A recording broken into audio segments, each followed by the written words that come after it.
Et dans ces moments difficiles, heureusement, la solidarité s'exprime. Des voisins viennent en aide aux personnes âgées ou juste confinées, à ceux qui ne peuvent pas faire leurs courses. On se serre les coudes et ça fait du bien.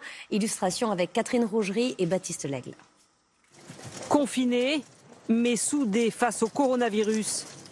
Cet après-midi, petite course pour Fabien Cochelin. Mais dans son caddie, rien pour lui. Uniquement des produits pour son voisin mis en quarantaine.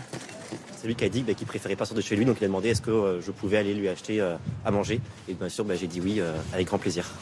Son voisin, c'est lui, Stefano Tommaso. Le savon que tu avais demandé, le parmesan et des pâtes en plus.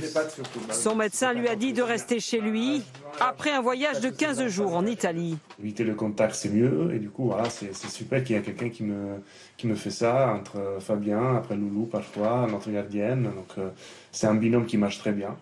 Solidarité sur le palier et à l'échelle du quartier. Le créateur de la fête des voisins a prévu tracts et affichettes pour permettre aux Français de s'entraider. La solidarité, c'est extrêmement simple. C'est des petits gestes au quotidien.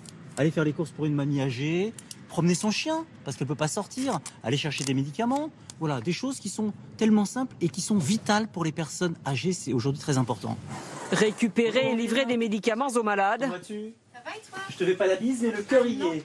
Un geste salué par cette pharmacienne très sollicitée ces derniers jours. Sans se contaminer. C'est même indispensable dans des périodes comme aujourd'hui, parce que les gens sont un peu terrés chez eux, ils sont anxieux. Et donc c'est vrai que si on peut un peu les soulager sans leur rajouter un problème supplémentaire, effectivement c'est une bonne idée. Sur les réseaux sociaux aussi des témoignages de solidarité. Ici des pizzas offertes aux pompiers en guise de soutien. Là ce message émouvant.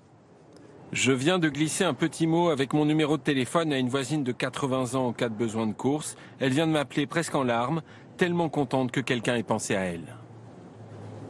Ou bien encore des livres mis à disposition dans une entrée d'immeuble pour rendre cette quarantaine la plus agréable possible.